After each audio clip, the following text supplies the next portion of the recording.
As I mentioned in the last movie, InDesign protects master page items when you're on a document page. You can't move them, you can't delete them, you can't even select them.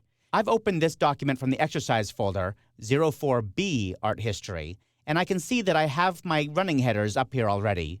I'll zoom in on this running header on the left side of the page, and there's something interesting about this frame. It has a dotted line. The dotted line means it's a master page item. Of course, that dotted line is overridden by guides on 3 sides, but you get the idea. The dotted line indicates a master page item. If I try and click on this to move it or edit it, nothing happens.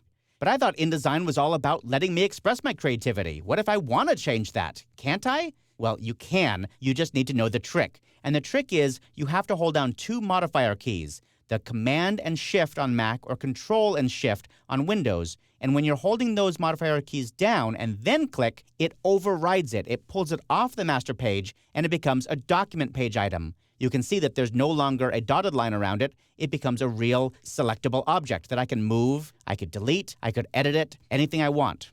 I'll zoom out with Command-Option-0 or Control-Alt-0 so I see the whole spread, and I'll Command-Shift-Click or Control-Shift-Click on Windows on this other object over here, and that deselects it. It overrides it, so it becomes a page object. Now I can just delete them. They're gone. But what if I didn't mean to delete them? What if that was a mistake? Well, don't panic. You can always get master page items back. And the way you do that is you go to the Pages panel menu, scroll down to the Master Pages submenu, and choose Remove All Local Overrides. It's kind of a double negative there. You're removing the overrides. In other words, you're putting back everything that was on the master page.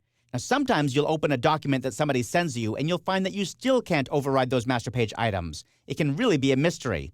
Let me show you what's going on. I'll double-click on my master page to jump to it, and I can select those master page items by shift-clicking on each of them. That selects both of them. Now, I'll go to the Pages panel menu, scroll down to Master Pages, and turn off Allow Master Item Overrides on selection. That basically tells InDesign, don't let anybody change those master page items. In fact, if I go back to my document pages, you'll see something interesting. I'll zoom in here so you can see it better. There's no dotted line. There's no solid line. There's no line at all. That's my indication that that item cannot be overridden. When it comes to building structured documents such as books and magazines, master pages are a necessity for an efficient workflow, and controlling each master page item is key in making sure the final document ends up just the way you wanted it.